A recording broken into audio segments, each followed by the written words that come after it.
मैं आपका स्वागत करता हूं, जहां हम नोवेल की दुनिया में गोता लगाते हैं। तो चलिए शुरू करते हैं। अध्याय 1 की बार बार समीक्षा और संपादन किया गया। कुछ हिस्सों के लिए अपनी कल्पना से रिक्त स्थान भरें। मैंने अपना सर्वश्रेष्ठ प्रयास किया है। अगर किसी को कोई कम सटीक कृत्रिम बुद्धिमत्ता चित्रण उपकरण पता है तो टिप्पणियों में सुझाव दें। कृपया अति गंभीर उपकरणों को छोड़ दें जो आकर्षक आकृतियों को कम कर देते हैं। ये पूर्ण नहीं होना चाहिए लेकिन परिणाम सभ्य होने चाहिए। अगर मुझे कोई नहीं मिला तो मुझे अभी के लिए कुछ चित्र उधार लेने होंगे। शाओयांग, नाश्ते के लिए उठो। शाओयांग, शाओयांग, लगातार पुकारों ने काओ शाओयांग को उसकी गर्म और आरामदायक नींद से जगा दिया। धप धप धप, पैरों की आवाज तेज और स्पष्ट होती गई। क्लिक, दरवाजा खुला। काओ शाओयांग ने कंबल के नीचे से सिर निकाला और वहां एक 30 वर्षीय सुंदर महिला को खड़ा देखा। उसने सफेद रेशमी नाइटगाउन पहना था। उसका गोरा गला और गोल कंधे पूरी तरह दिख रहे थे। कपड़ा इतना मुलायम और नाजुक था कि दरवाजा खोलते समय एक पट्टी उसके कंधे से फिसल गई। इससे उसका पहले से ही कम ढका हुआ सीना और अधिक दिखने लगा। दृश्य चकाचौंध करने वाला था जिसने उसे क्षण भर के लिए स्तब्ध कर दिया। लेकिन असली आकर्षण सिर्फ उसकी खुली त्वचा नहीं थी, ये कपड़े के नीचे की स्पष्ट उभार थी। ये साफ था कि उसने आज कोई अंतर्वस्त्र नहीं पहना था। आंखें मिचकाते हुए काओ शाओयांग ने नींद से जागने का नाटक किया और सावधानी से दृश्य का आनंद लिया। उसकी आंखों ने सामने की सुंदरता को आत्मसात किया और उसका मुंह भी खाली नहीं रहा। समझ गया सौतेली माँ, मैं थोड़ी देर में उठ जाऊंगा। तुम अभी के लिए बाहर जाओ।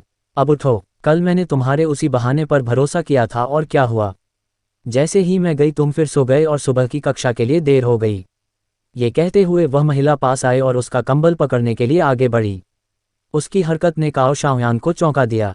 इससे पहले कि वह कंबल पकड़ पाती वह उसे कसकर पकड़ लिया और जल्दी से विनती करने लगा। सौतेली माँ, मैं इस बार सचमुच उठ जाऊंगा। तुम चली जाओ, मैं तुरंत उठ जाऊंगा। मैं कसम खाता हूँ मैं फिर नहीं सोऊंगा।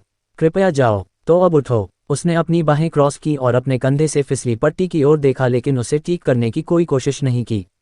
उसकी तेज नज़र उस पर टिकी थी जिसने उसकी स्थिति को जटिल बना दिया। एक युवा पुरुष होने के नाते सुबह का सलाम लगभग नियमित था और सुबह सबसे पहले इस दृश्य हमले के बाद चीजें नियंत्रण से बाहर होनी ही थीं।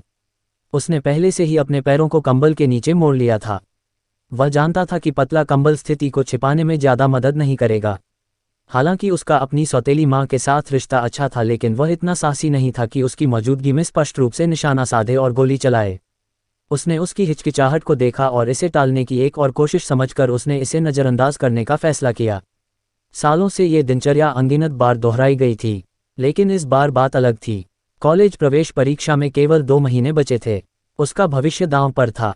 लियू शियाओई उसकी सौतेली माँ के लिए हर सेकंड पढ़ाई का समय मायने रखता था। उसके विशेषाधिकार प्राप्त पृष्ठभूमि के बावजूद वह मानती थी कि उसे एक अच्छे विश्वविद्यालय के लिए प्रयास करना चाहिए। आखिरकार उसके पति के 2 साल पहले चले जाने के बाद काओ शाओयांग के पास केवल वह थी, एक सौतेली माँ जो खून से भी संबंधित नहीं थी।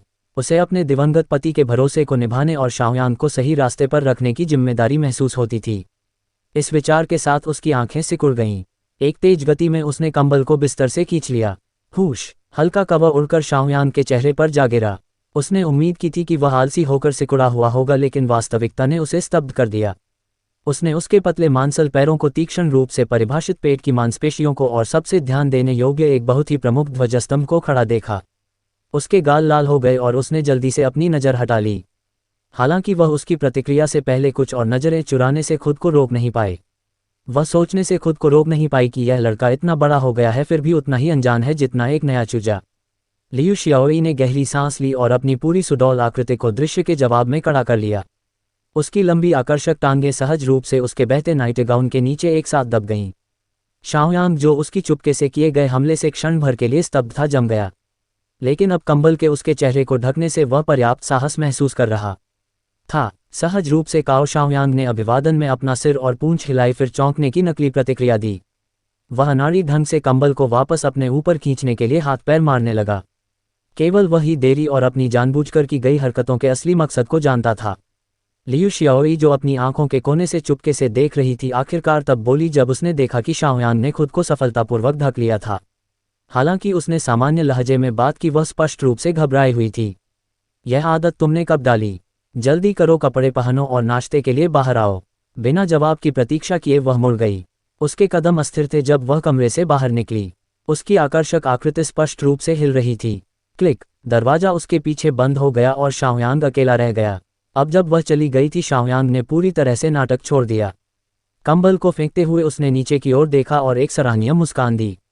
ये 40 मीटर लंबी तलवार नहीं थी, लेकिन 20। निश्चित रूप से। यह मत पूछो कि उसे कैसे पता। उसने खुद टेप से नापा था।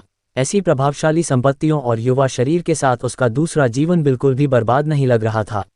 जी हाँ, काओ शाओयांग कोई साधारण किशोर नहीं था। वह एक ऐसा व्यक्ति था जिसने पुनर्जनन और स्थानांतरण दोनों किया था। वह एक समानांतर दुनिया में यात्रा कर चुका था जो उसकी मूल दुनिया से 90% समान थी और खुद को 2018 में एक हाईस्कूल सीनियर के रूप में पुनर्जनन पाया।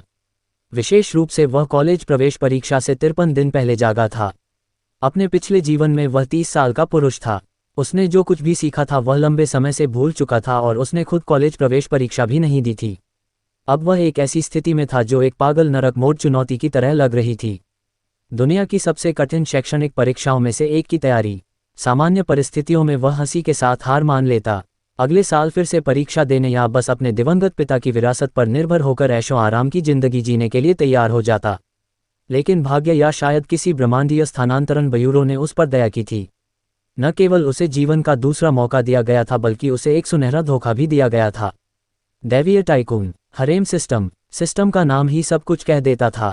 सीधे शब्दों में कहें तो अगर वह एक दैवीय टाइकून बनना चाहता था तो उसे बस एक हरेम बनाना था। सिस्टम विशेष रूप से बुद्धिमान नहीं था। इसमें कोई जटिल विशेषताएं नहीं थीं, सिर्फ एक साधारण इंटरफेस, कुछ अधिसूचनाएं और एक बुनियादी मॉल। इसका कार्य भी सीधा था।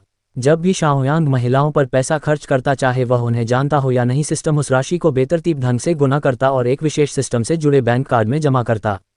इस कार्ड का बैलेंस सिस्टम के इंटरफेस के माध्यम से जांचा जा सकता था और वह कभी भी पैसे को अपने निजी खाते में निकाल सकता था।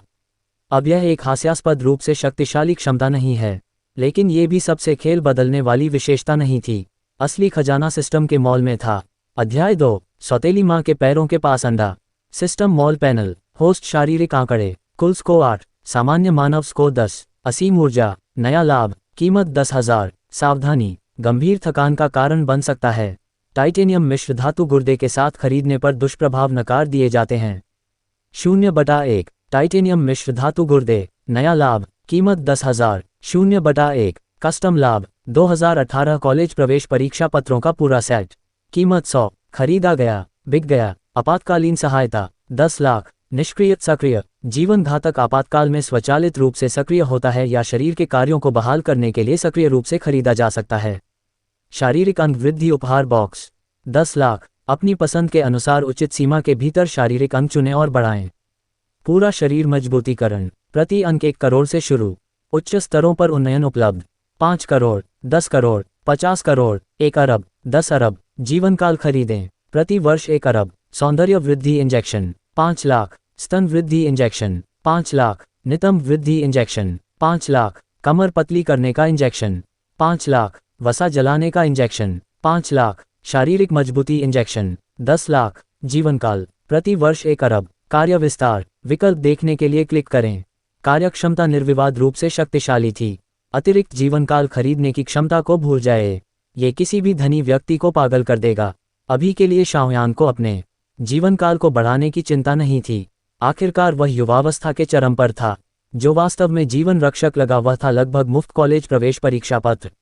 इस दुनिया में स्थानांतरित होने वाले व्यक्ति के रूप में उसने मूल मालिक की यादों को प्राप्त किया था, लेकिन 3 साल की हाई स्कूल शिक्षा को पूरी तरह से पचाना वह कुछ समय में नहीं कर सकता था। सिस्टम का विचारशील उपहार, परीक्षा पत्रों का पूरा सेट। ये किसी ईश्वरीय वरदान से कम नहीं था। मूल होस्ट की मृत्यु कैसे हुई और उसे यह शरीर कैसे मिला, इसे एक वाक्य में ही सारांशित किया जा सकता है। यदि आप आपदा को न्योता नहीं देते तो आपदा आपको नहीं ढूंढती। युवा पुरुष जो युवा ऊर्जा से भरा था, वह लगभग 3 साल तक एक सुंदर महिला के साथ रहा जो उससे खून से संबंधित नहीं थी। हालांकि वह जानता था कि वह तकनीकी रूप से उसके दिवंगत पिता की मंगेतर थी और उसके लिए अविवाहित रही थी। निकटता से परेशानी होना तय था, वरना कैसे हो सकता था कि उसकी सौतेली माँ ने उसके हाई स्कूल के 3 साल उसके साथ बिताए। शाओयांग की सौतेली माँ और उसके पिता के बीच केवल एक कदम, विवाह प्रमाण पत्र, की कमी थी। फिर त्रासदी हुई। उसके पिता की एक व्यापारिक यात्रा के दौरान कार दुर्घटना में मृत्यु हो गई, जिसने युवा और उसकी सौतेली माँ के बीच पारिवारिक बंधन को तोड़ दिया। कोई दायित्व न होने के बावजूद उसने रहने का फैसला किया। लगभग 2 साल तक लड़के की देखभाल की। माँ के प्यार के बिना पले हुए मूल शरीर उस आकर्षक और दयालु महिला के लिए भावनाएं विकसित करने से खुद को रोक नहीं सका जो इतने लंबे समय तक उसके साथ एक ही छत के नीचे रही थी। उन भावनाओं से प्रेरित होकर युवा ने गुप्त रूप से एक अज्ञात स्रोत से एक रहस्यमयी गोली खरीदी, ये सुनिश्चित करने के लिए कि गोली प्रामाणिक थी और महत्वपूर्ण क्षण में विफल नहीं होगी। उसने पहले खुद पर इसका परीक्षण करने का फैसला किया। ये बहुत अच्छे से काम कर गया। दवा की शक्ति ने उसे कोमा में डाल दिया, जिसने शाओयान की आत्मा के लिए रास्ता बनाया। काओ शाओयान ये समझ नहीं सका कि उस समय उसका आके क्या सोच रहा था। 100 मिलियन से अधिक की नकद विरासत और अतिरिक्त व्यापारिक संपत्तियों के साथ वह वैध रूप से किस तरह की महिला को नहीं पा सकता था। इतने जोखिम भरे कार्य का सहारा क्यों लिया? एक अधिक परिपक्व दृष्टिकोण से शाओयान ने नोट किया कि उनके 3 साल साथ रहने के दौरान सौतेली माँ हमेशा मूल शरीर के प्रति सूक्ष्म रूप से स्नेहपूर्ण रही थी। उसके पिता की मृत्यु के बाद उनका अस्पष्ट रिश्ता एक धागे से लटक रहा था, एक पतले कागज की परत के टूटने की दूरी पर। यहाँ तक कि आज भी उसकी पोशाक की पसंद बहुत कुछ कह रही थी। जिस तरह से उसने खुलासा करने वाले कपड़े पहने, जैसे कि फीता जड़ा हुआ अधोवस्त्र, यह कोई असामान्य घटना नहीं थी। यह उल्लेख करने की जरूरत नहीं कि वह पूरी तरह से उसकी पढ़ाई की साथी के रूप में समर्पित थी। शाओयान के पिता की विरासत और अपनी बचत पर पूरी तरह निर्भर थी। यदि लड़का थोड़ा और साहसी होता तो जो कुछ हो सकता था या नहीं हो सकता था वह पहले ही हो चुका होता। मेरे लिए कदम रखने की कोई जगह नहीं छोड़ता। बहुत बुरा, एक गलत कदम और खेल हार गया। हालांकि वर्तमान लाभार्थी को कोई शिकायत नहीं थी। आखिरकार भाग्य का मोड़ पूरी तरह से उसके पक्ष में काम कर गया। हाँ, शाओयान ने बिखरे हुए बिस्तर में तब तक खोजबीन की जब तक उसे कोने में सिकुड़ा हुआ उसका बॉक्सर नहीं मिल गया। उसने इसे पहन लिया। याद आया कि उसने आधी रात को बाथरूम जाने के बाद इसे पकड़ा था। पिछली जोड़ी के बारे में उनकी नियति रात के जीवंत सपनों से तय हो गई थी। उन्हें उसकी सौतेली माँ द्वारा साफ किया जाना था। कोई आश्चर्य नहीं कि शरीर का मूल मालिक इतनी बुरी तरह विफल रहा।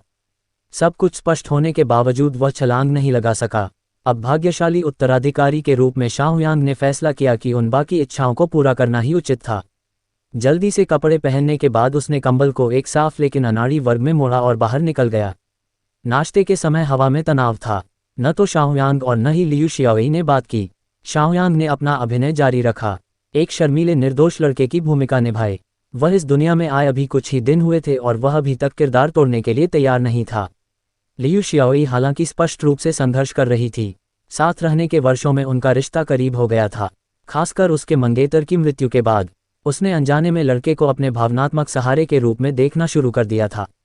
हर महीने शाओयान उसके खाते में रहने के खर्च के लिए बड़ी रकम और नियमित भत्ते ट्रांसफर करता था। उसके लिए वह उसके दिवंगत मंगेतर से कहीं अधिक चौकस था। उसने टकटकी लगाए रहने वाले नज़रों को और तेजी से साहसी हावभाव को देखा था। हालांकि उसने सीमाएं बनाए रखी थीं। वह अपनी पोशाकों और चंचल व्यवहार के माध्यम से उनके साथ खिलवाड़ भी करती थी। वह जानती थी कि वह दिन आएगा जब उन सीमाओं की परीक्षा होगी, लेकिन परीक्षा से पहले नहीं। उसने संकल्प लिया था कि इस महत्वपूर्ण समय में उसे कुछ भी विचलित नहीं करने देगी। हालांकि उस सुबह उसका संकल्प डगमगा गया।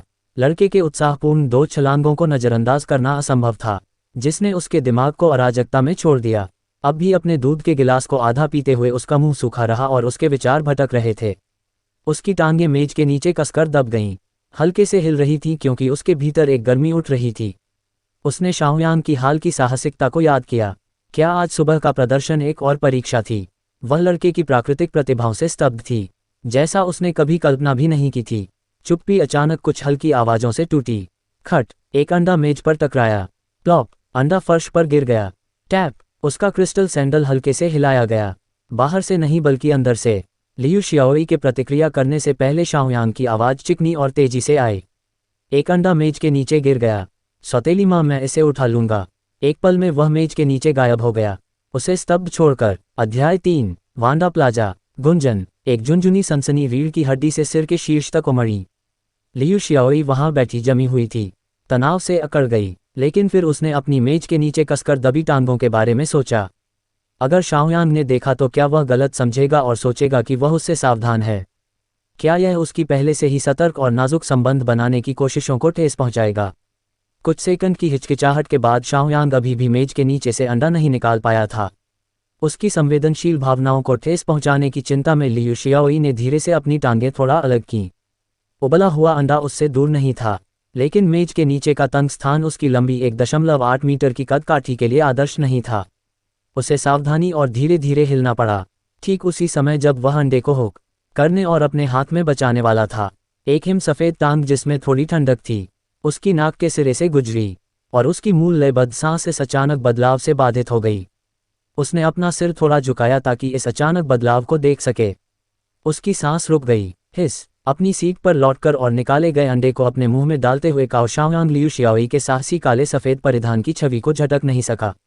उसका अंदाज न केवल कपड़ों में बल्कि कार्यों में भी साहसी था। जब वह खाना खत्म करके जाने वाला था, लियू शियाओई ने जैसे अपने साहस को इकट्ठा किया। उसने आखिरकार कहा, शाओयांग, अभी के लिए तुम्हारी कॉलेज प्रवेश परीक्षाएं सबसे महत्वपूर्ण हैं। यह नहीं कि तुम कुछ चीज़ों के बारे में सोचने या उन्हें तलाशने से मना किए गए हो, लेकिन ये सही समय नहीं है। अभी प्राथमिकता परीक्षाओं की तैयारी है, बाकी सब इंतजार कर सकता है।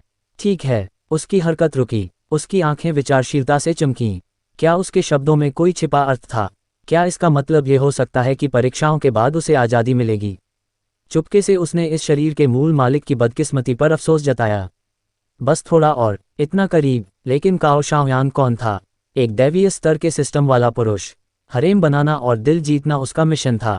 वह किसी भी तरह से किसी महिला को अपनी नाक से नेतृत्व करने नहीं देगा। पिछले कुछ दिनों में लियू शियाओई के रवैये और आज सुबह की उसकी हरकतों के आधार पर, खासकर जिस तरह उसने मेहमानों के लिए दरवाजा खोला, जैसे परेशानी को न्योता दे रही हो, उसने एक स्पष्ट समझ बना ली थी। अगर वह नियंत्रित नहीं होना चाहता था, तो उसे पहल करनी होगी। उसे अपनी लंबी चौड़ी समझाने की बात जारी रखने का मौका दिए बिना वह आत्मविश्वास से आगे बढ़ा। अपनी बाहों में उसे लपेटकर उसके विरोध को शांत कर दिया। एक लंबी चुप्पी छाई। छोटी माँ, मुझे लगता है तुम गलत हो, उसने आखिरकार कहा। गलत? कैसे? लियू शियाओई थोड़ा हौंफते हुए। उसकी आंखें अब एक अनजाने भाव से चमक रही थीं। उसने पूछा, इस तरह की लंबे समय तक दबाने वाली पढ़ाई की दिनचर्या भावनाओं को गायब नहीं करती। इसके विपरीत, जितना अधिक दबाव, उतना ही मजबूत प्रभाव पड़ता है।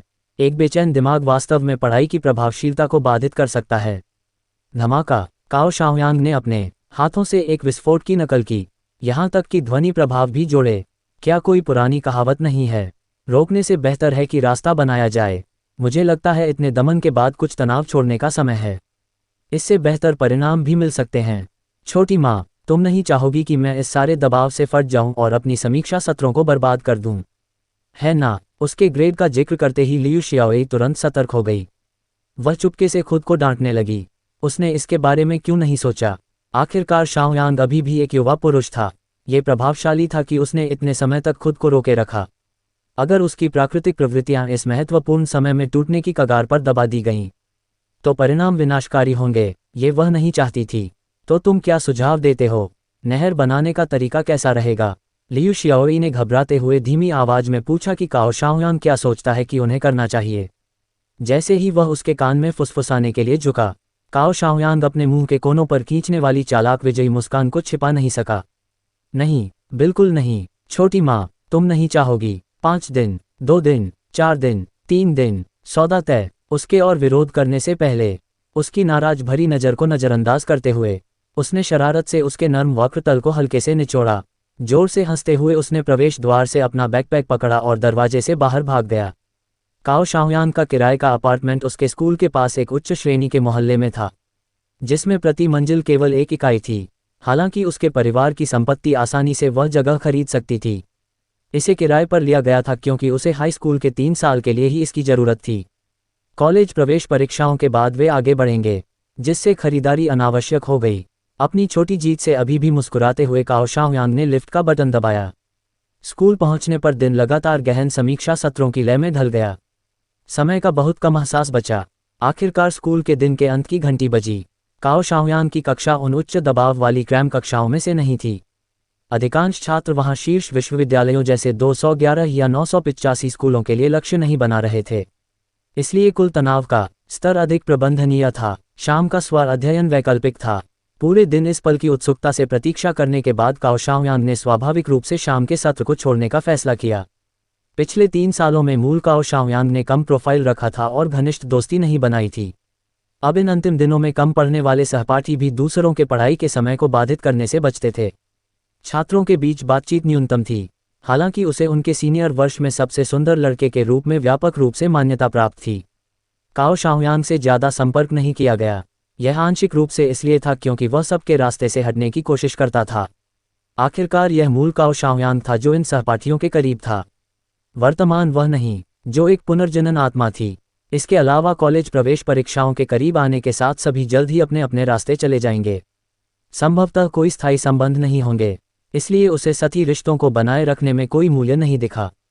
अपना हल्का बैकपैक कंधे पर लटकाकर वह स्कूल के गेट से बाहर निकला, सुरक्षा गार्ड की निगरानी में। हालांकि स्कूल उसके अपार्टमेंट से केवल कुछ 100 मीटर दूर था, काओ शाओयान ने सीधे घर जाने का फैसला नहीं किया। कुछ दूरी चलने के बाद उसने सड़क के किनारे एक टैक्सी रोकी। आगे की सीट पर बैठने के बजाय उसने पीछे का दरवाजा खोला और अंदर चढ़ गया। ड्राइवर ने उसकी ओर देखा, उसकी छात्र वर्दी को नोट किया और पूछा, कहाँ जाना है युवा? काओ शाओयान ने अपना फ़ोन निकाला, फिंगरप्रिंट स्कैन से अनलॉक किया और ड्राइवर को एक विनम्र मुस्कान दी, फिर जवाब दिया, शहर के केंद्र में वांडा प्लाजा, कृपया। पता देने के बाद उसने अपना सिर झुकाया और अपने फ़ोन के साथ छेड़छाड़ शुरू कर दी। ये देखकर कि काओ शाओयान बातचीत के मूड में नहीं था, ड्राइवर ने और जोर नहीं दिया। अपनी खाली साइन को पलटकर उसने गैस दबाए और गाड़ी चला दी। काओ शाओयान उदासीन व्यवहार करने की कोशिश नहीं कर रहा था, उसके पास बस कुछ तैयारियां करनी थीं।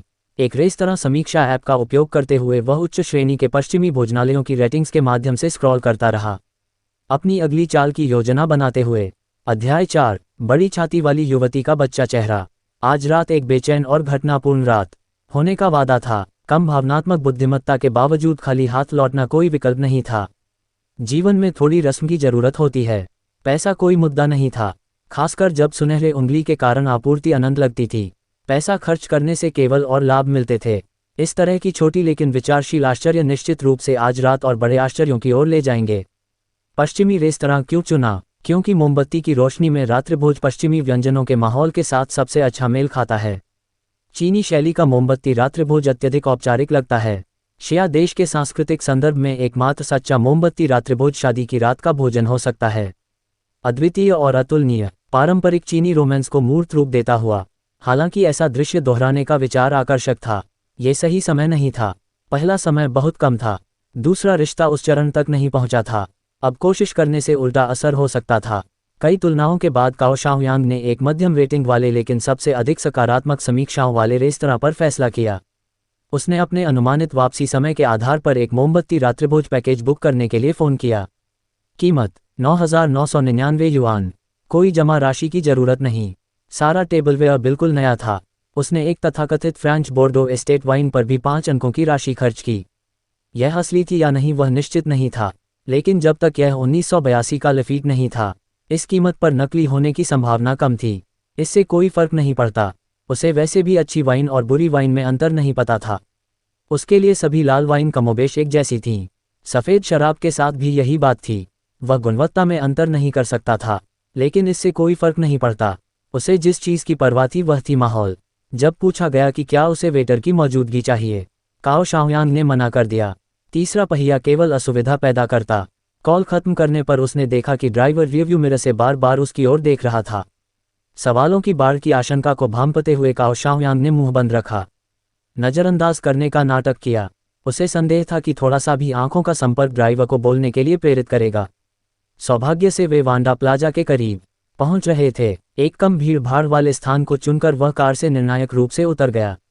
जैसा कि अपेक्षित था, वह ज़्यादा दूर नहीं गया था कि ड्राइवर की आवाज़ कार से पीछे से गूंजी। साथियों, अनुमान लगाएं मैंने अभी क्या अनुभव किया। मेरी कार में एक युवा हाई स्कूलर था जिसने लगभग 10,000 युआन का मोमबत्ती रात्रिभोज बुक किया, साथ ही हज़ारों की कीमत वाली वाइन की बोतल। आजकल के बच्चे अविश्वसनीय हैं, बिना सोचे समझे हज़ारों खर्च करना। ये बच्चा किस तरह के परिवार से है? काओ शाओयान हंसा और सिर हिलाया। जैसा कि अपेक्षित था, ड्राइवर अपनी जिज्ञासा को रोक नहीं सका। कुछ कदम चलने से पहले ही गपशप शुरू कर दी। वांडा प्लाजा उसके पिछले जीवन की तुलना में ज़्यादा नहीं बदला था। एक बड़ा व्यापक मॉल जिसमें उच्च स्तरीय ब्रांड भरे थे। ज्वेलरी फ्लो पर पहुंचकर वह एक एक करके दुकानों को देखने लगा। जानबूझकर सबसे प्रसिद्ध ब्रांडों से बच रहा था। उपहार चुनना एक कला है। क्या देना है ये रिश्ते पर निर्भर करता है। आज रात अपनी सौतेली माँ के लिए उपहार ज़्यादा शानदार नहीं होना चाहिए। उनके रिश्ते के लिए एक विचारशील इशारा ज़्यादा उपयुक्त था। बहुत महंगा उपहार दूरी पैदा कर सकता था। महंगे उपहार उन महिलाओं के लिए ज़्यादा उपयुक्त थे जो सक्रिय रूप से धन की तलाश करती थीं। आज रात का उपहार बिल्कुल सही लगना चाहिए। शायद उसकी छात्र वर्दी या बिना खरीदे घूमने की आदत के कारण दुकान सहायकों का परिचय काफ़ी सही था। उसे इसकी परवाह नहीं थी।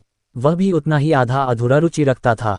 कई दुकानों को देखने के बाद वह आखिरकार एक ऐसी दुकान के सामने रुका जिसका नाम उसने नोटिस नहीं किया था और न ही उसका लोगो पहचाना। कारण, उसने एक उपहार देखा जो उसकी नज़र में आया।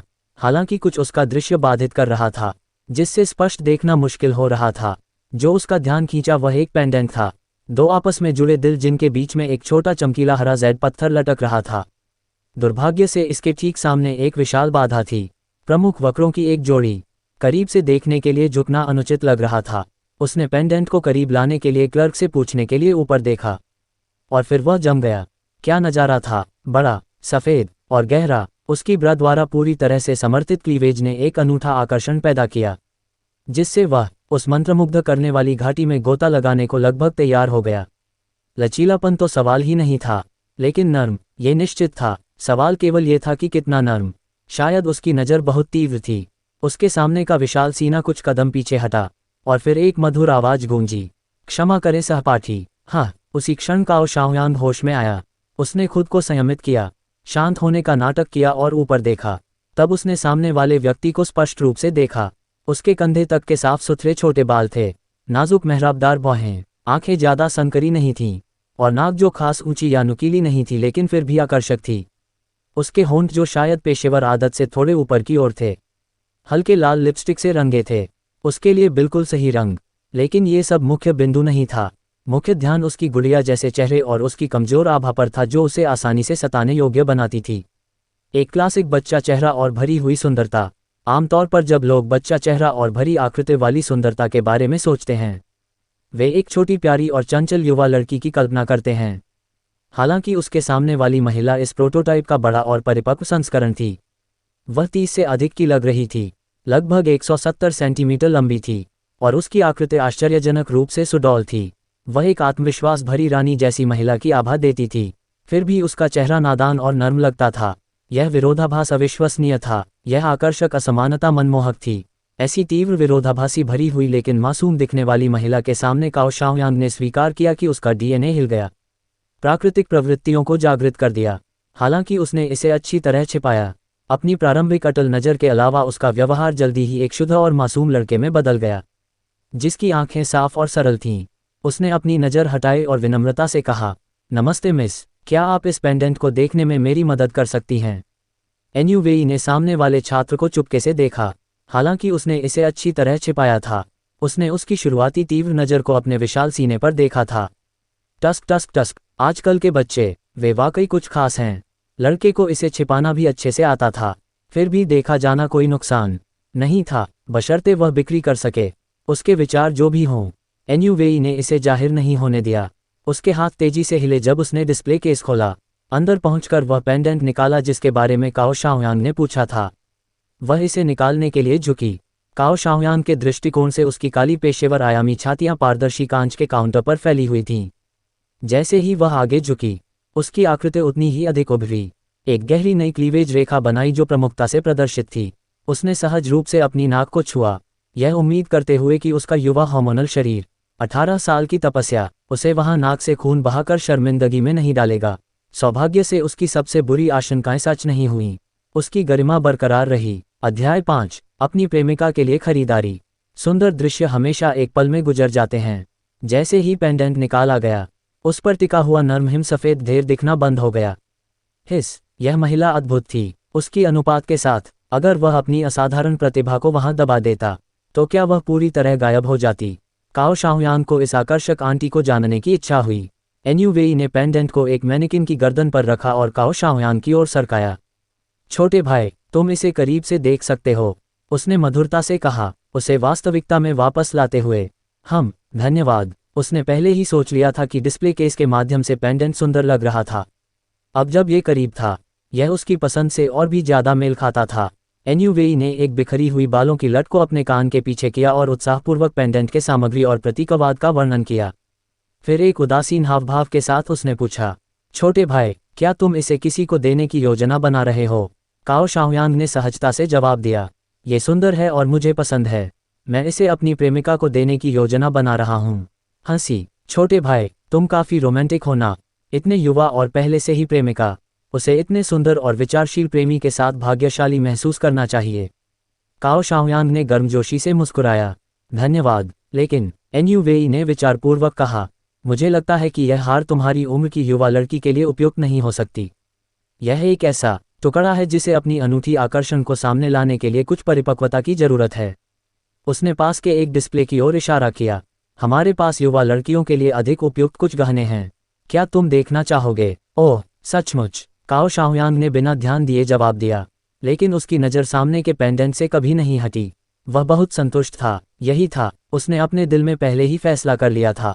फिर भी उसने विनम्रता से उसकी सिफारिश किए गए टुकड़ों पर ध्यान दिया। ज़्यादातर साधारण प्लेटिनम डिज़ाइन थे जिनमें ज़्यादा सजावट नहीं थी, हालांकि वे सादगी और सुंदर थे। उनमें एक चंचल आकर्षण था जो युवा लड़कियों के लिए उपयुक्त था। उसने उन्हें संक्षेप में देखा लेकिन जल्दी ही रुचि खो दी। आखिरकार वह वास्तव में किसी युवा लड़की के लिए खरीदारी नहीं कर रहा था। पेंडेंट उसकी सौतेली माँ के लिए था, और उसकी उम्र और व्यवहार को देखते हुए उसने जो चुना था वह उसके लिए पूरी तरह उपयुक्त था।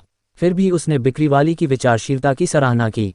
उसके द्वारा सिफारिश किए गए टुकड़े सभी उचित मूल्य के थे, ज़्यादातर कुछ 100 युआन। सबसे महंगा मुश्किल से 1000 युआन को पार करता था। इसके विपरीत उसने जिस पेंडेंट पर नज़र रखी थी उसकी कीमत 12,888 युआन थी। शायद जेड सेंटरपीस के कारण वह शायद मान रही थी कि उसके जैसे युवा लड़के के पास ज़्यादा जेब खर्च नहीं होगा और वह उसे महंगी चीज़ सुझाकर शर्मिंदगी में नहीं डालना चाहती थी। ये बहन जैसी आंटी काफ़ी विचारशील थी। धन्यवाद, काओ शाओयांग ने कहा, लेकिन ये टुकड़े वास्तव में मेरी प्रेमिका से मेल नहीं खाते। एनयू वेई ने सिर झुकाया और उत्सुकता से पूछा, नहीं खाते? तो मैं कुछ और विकल्प सुझाती हूँ। वह कुछ और गहने लाने के लिए मुड़ी लेकिन काओ शाओयांग ने उसे रोक दिया। धन्यवाद बहन, लेकिन मेरी प्रेमिका थोड़ी बड़ी है, इसलिए तुम जो युवा शैली दिखा रही हो वह वास्तव में उसे सूट नहीं करती। शायद तुम कुछ और सुझा सकती हो। बड़ी? एनयू वेई ने आश्चर्य से पलकें झपकाईं। उसका पहला विचार एक धनी उम्रदराज महिला का था जो एक युवा लड़के को लाड़ प्यार दे रही थी। जब काओ शाओयांग ने उसकी आंखों में अजीब नज़र देखी, उसे तुरंत पता चल गया कि उसने गलत समझा है। उसने जल्दी से जोड़ा, हाँ 35, मेरे विचार से तुम्हारी उम्र के आसपास।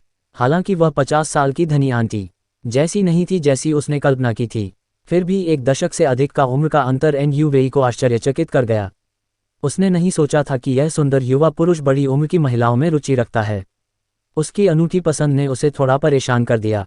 उसकी पहले की उसकी छाती पर अटल नज़र की स्मृति उसके दिमाग में चमकी, और वह खुद को लजाते हुए नहीं रोक सकी। कैसी अनूठी पसंद थी इस युवा की। अपने भटकते विचारों से बाहर निकलते हुए उसने अपने काम पर ध्यान केंद्रित किया। आहो, माफ़ी मांगती हूँ, तो मैं तुम्हारे लिए कुछ और विकल्प सुझाती हूँ, एनयू वेई ने कहा। लेकिन अगर तुम्हारी प्रेमिका मेरी उम्र की रेंज में है, तो तुमने जो पेंडेंट चुना है वह वास्तव में काफ़ी उपयुक्त है। हाँ, मैं उसी को लूँगा, लेकिन अगर मुझे और कुछ पसंद आया तो मैं उसे भी खरीद लूँगा। एनयू वेई का मुंह आश्चर्य से थोड़ा खुल गया जब वह युवा को घूरने लगी। ये 5 अंकों का पेंडेंट था और उसने इतनी सहजता से खरीद लिया। क्या आजकल के छात्र वास्तव में इतने धनी हैं? आश्चर्य के बावजूद जल्द ही मिलने वाले कमीशन की सोच, और शायद अतिरिक्त बिक्री से और भी, ने एनयू वेई को उत्साह से भर दिया। इस बार उसने उसके पैसे बचाने या वह इसे वहन कर सकता है या नहीं इसकी चिंता नहीं की। उसकी